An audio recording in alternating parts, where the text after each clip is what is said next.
Hi, I'm Misty Purcell from Luminous Fiber Arts. I'm excited to be here with you today to offer you a tutorial on stitching on linen. I've had a lot of requests recently for a tutorial about how to stitch on linen, and so I'm happy to help you out with that. So I will start off with a demonstration showing how you stitch on linen, how you get started, how you count. And then at the end of the video, I will talk about things to consider, things that will make it easier for you to learn to stitch on linen, how to pick a linen, conversions between Aida and linen, those kinds of things. So I hope that you'll find this video very helpful and that you'll enjoy exploring linen.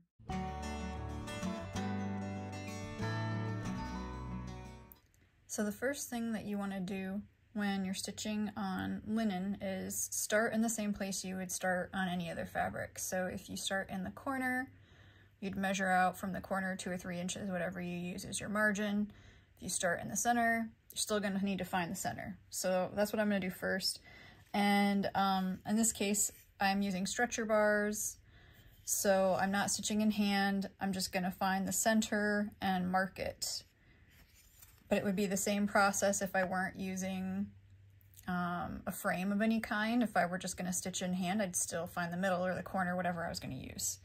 This is a 6-inch set of stretcher bars, so, and my ruler just happens to be 6 inches, so I just find the center one direction, which will be 3 inches. I'm going to put my, put my tapestry needle in to mark the spot, and then I'm going to measure the other way.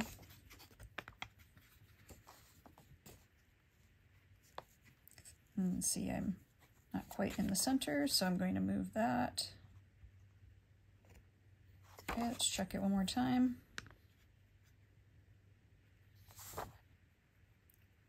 That's pretty good. Doesn't have to be perfect. We're going for close enough. Yep, that's good. Okay, so this is just giving me the center. My tapestry needle is just telling me where the center is. And now I actually need to figure out which thread to start over. So I'm going to put this in my lap stand, and then I'm going to find the correct thread. So I'll explain that.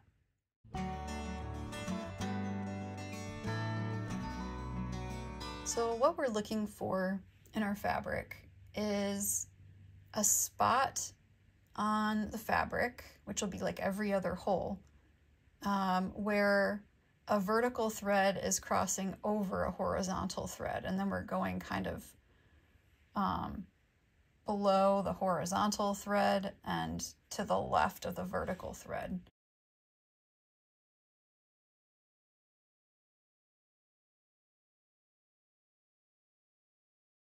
So let's see if we can zoom in a little more here. Okay, that's pretty zoomed in. So how I check is I wiggle my needle around, and I can see that this is under a horizontal thread. So this is not the spot, but if I just go up or down, or if I just move one spot, now my needle is right below or horizontal thread. Let me move this a little lower. Whoops. Maybe get a pencil too. Okay, so it's right below a horizontal thread with a vertical thread going over the horizontal thread to the right. Okay, so that's what we're looking for. Again, just check by moving your needle around, and you can see whether this thread to the right of your needle is over or under the horizontal thread. This is over. So this is a spot where we would want to start. Okay. Now, my starting point is actually not in the very center. I have to count over 4 spots.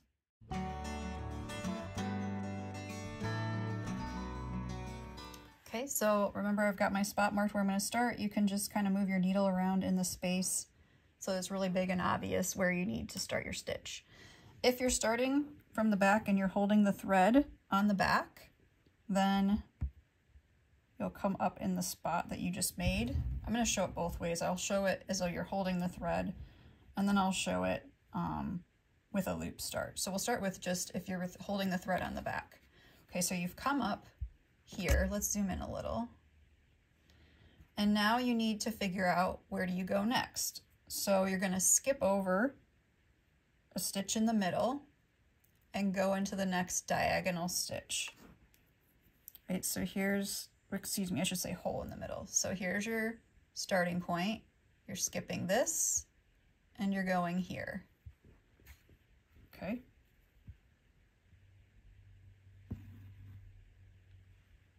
And now to finish the stitch, if you're going to stitch across each X individually, you're going to count down 1, 2, see how you're in line with the first bottom part that you made. Okay, you're going to come up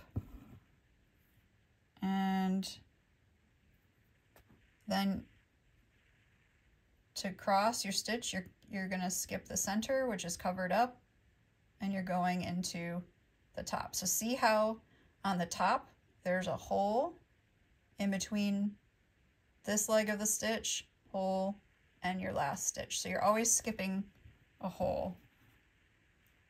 Okay.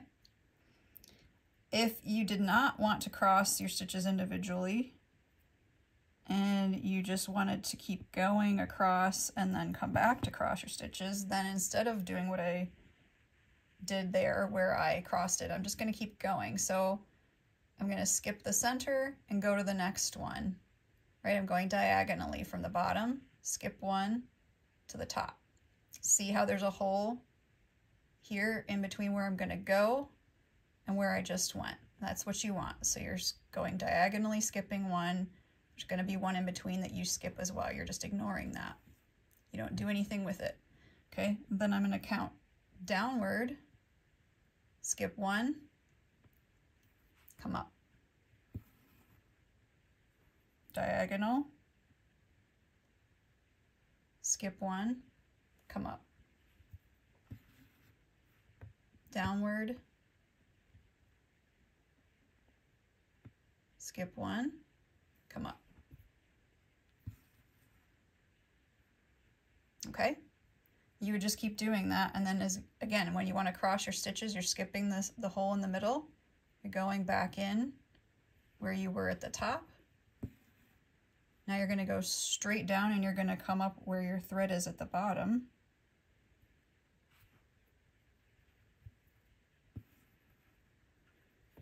Skip the center hole diagonally and go here and go into here, right? It's still leaving space in between the crosses. So there's always a kind of a skipped hole. Okay, go down. You're just skipping the middle hole, going straight down, skip the diagonal hole, and go here.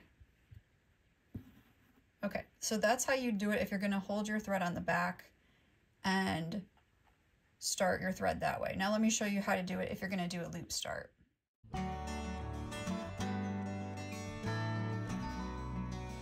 Okay, so for a loop start, you're actually going to start on the front just for the beginning. Okay, we're going to go into our starting point and you're going to go down, go across the back. You're still skipping the middle here and you're going up here, right? So we're still on a diagonal. And then to start our stitch or to close the loop, you put your needle through. Okay, and then you go back down into this top area here to pull kind of like a knot almost that you've made, and then you just continue on stitching. So now we're gonna skip one going downward and go into the next hole, and now we're gonna skip one going diagonally and go into the next hole. And it can sometimes help to put your hand, like your opposite hand underneath. Okay, so now we're going downward. We're going to skip one and go into that hole there. We're going to skip a diagonal hole. Okay, and go into that one there.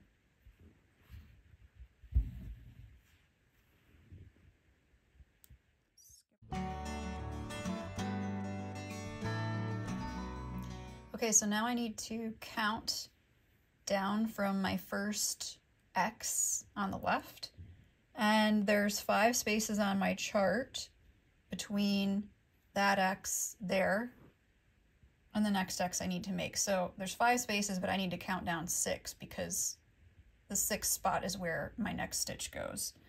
All right, so you're gonna ignore this hole here, right? And you're gonna go here. So this is 1, 2, 3, 4, 5, 6. Did I go too far? I better check that. This is why you double count everything, and we always say counting is hard. 1, 2, 3, 4, 5, 6. Okay, and I'm using the loop method again. That's just how you would count to go to the next spot. And then you're just gonna start over. See how I've skipped the center hole here? And I've gone in the next diagonal. So I'm going diagonal across, skip the middle diagonal, go to the next. Okay, and then I'm just gonna grab my loop here.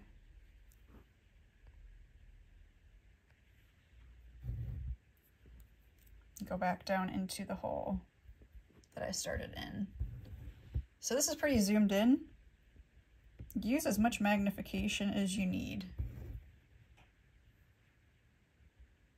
to see it well.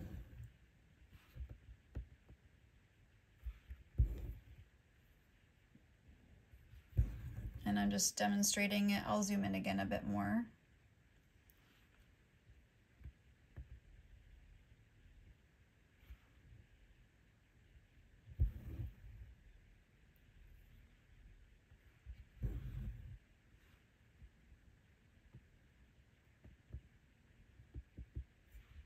So if you're ever like, oh, I think something might be off, do the same thing you did at the beginning and check that the thread that's to the right of your needle is crossing, which is vertical, is crossing over a horizontal thread above your needle. And if it's not, then you did get off by like half of a stitch. Okay. So for example, you know, if I were here, I can just kind of wiggle this around and see it's wrong. Now, probably not going to find it right that quickly, but that's how you can check. Okay, so that is stitching on linen. Now let's talk about some considerations when you're stitching on linen. Okay, so what are some considerations when you're stitching on linen? The first thing is that you need to make sure you can see the fabric clearly, or this is not going to be fun. No matter how hard you try, you will not enjoy it. So I'm not saying that you're going to see it absolutely in the level of detail that I just demonstrated in that video, because that was super zoomed in. But, you know, get your readers. If you can use magnification, there's things like mag eyes. You could get a magnification lamp that's either a tabletop lamp or a floor lamp with magnification, you know, like it has a little ring of light and then inside is the magnifying glass. So something like that would be helpful, I think. If you're my age or older, you probably need glasses, right? I mean, like, I need them at times, so no shame. And you don't get an award for trying to work on the fabric without magnification. There are no awards for that. So do what you need to do to see it clearly so that it can be as enjoyable as possible. Okay, what to expect? Expect that it will be uncomfortable and slow because you're used to being able to stitch quickly on some other fabric that you're really used to. And so switching to a different fabric that you have to pay more attention to will make you stitch slower. And you maybe won't feel as confident. So you just have to sit with that for a bit. I promise that it does get easier and you will get faster if you give it a chance. But I will also say, give it a chance, you know, do a small project and If you're like, you know, this isn't for me, that's fine. You don't need to stitch on linen. No one needs to stitch on linen. It's just a choice. It's a preference. So there's nothing wrong with you if you decide it's not for you. One thing that will help is to choose a light colored fabric, and something like a white or an off-white would be a good place to start. Darker fabrics are hard to see. So no black, no navy, no dark brown, no dark purples or blues. You need to see something. You need to see what you're doing. It needs to be light. I think also it just gets easier to see. The more you stitch on linen, it gets easier to see more quickly where your needle goes. And so that's part of the speeding up that will happen over time. So stitching in a frame versus stitching in hand, it doesn't matter. If you want to stitch in hand on linen, you can. If you want to use a Q-snap, a hoop, or stretcher bars or some other kind of frame, you can do that. It doesn't matter. Scroll rods, pick your favorite. If you want to learn the sewing method on linen, there are plenty of videos out there about that, so you can check those out, but I would just work on your technique first for stitching in general on linen before you worry about the sewing method. Conversions from Aida to linen. So whatever Aida count you normally use, you'd multiply that by 2, and that is your linen count. So if you stitch on 14 count Aida, you would stitch on 28 count linen. If you stitched on 16 count Aida, maybe you would stitch on 32 count linen, and so on. So because you're stitching over 2 threads on the fabric, like you're skipping a hole, which is in between 2 threads, you're actually crossing 2 threads every time you make an X, and that's over 2.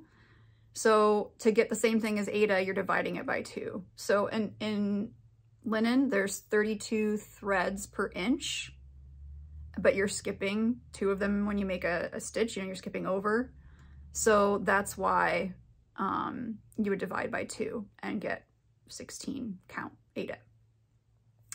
And so you're using 2 strands of floss over 2 fabric threads. That's what's meant when people say stitching 2 over 2, or you use 1 strand of floss over 2 fabric threads, that would be 1 over 2. If you were doing 1 over 1, that would be 1 strand of floss, and you're not skipping any holes in your fabric. You're making a very tiny X, just going like just like you would with Aida, but it's tiny, okay? Like much smaller. Don't do that right now. Just worry about stitching on linen, period. If you want to explore the over 1, which is really fun, if you want to explore that, do that later. Don't start off doing that. How to choose a linen is the last thing I want to mention, and it's really a personal preference. I really like Zweigart fabrics, and I've been using them for a long time. They have a nice feel to them. They're soft, but they're not too soft. For me personally, linens that are stretchier are harder to work with, so I don't enjoy them as much. That doesn't mean you wouldn't enjoy them, but there's a chance you might not. I would say, I know that you don't want to maybe invest a lot of money in linen if you're not sure that you'll like it, but I would get a good quality linen like a Zweigart and try it. Pick a white, like I said, or an off-white. The danger with, as I said, a softer fabric, if it's really stretchy, is just, I think it's a little harder to work with. And I've purchased less expensive linens at big box stores just to test dye, and I found them to be a lot stretchier than my personal preference. Again, you might like a stretchier fabric, and maybe that will be something you enjoy more, but at least to get started, it might feel better if you're coming from Aida in particular, it might feel better to you to have a linen that's not as stretchy. So Zweigart is one that I can recommend, and you can find also beautiful hand-dyed Zweigart fabric from all different kinds of dyers as well. So if you want to play with a hand-dyed fabric, more power to you. You can check if they use Zweigart. Again, look at other linens too, but that's just one that I can tell you that I really like. If you feel like you could use some kind of written tutorial, I do have a written version of this tutorial with diagrams available. And I will put the download link in the description below the video so that you can sign up to access that if that's something that would help you. So I hope this video was helpful to you. If you'd like more tips and inspiration, please subscribe to my channel. And you can sign up for my newsletter as well. I have lots of behind the scenes sneak peeks and tips for my subscribers. It's the first place that I show new designs, and there are exclusive things for subscribers, so sign up for my newsletter as well.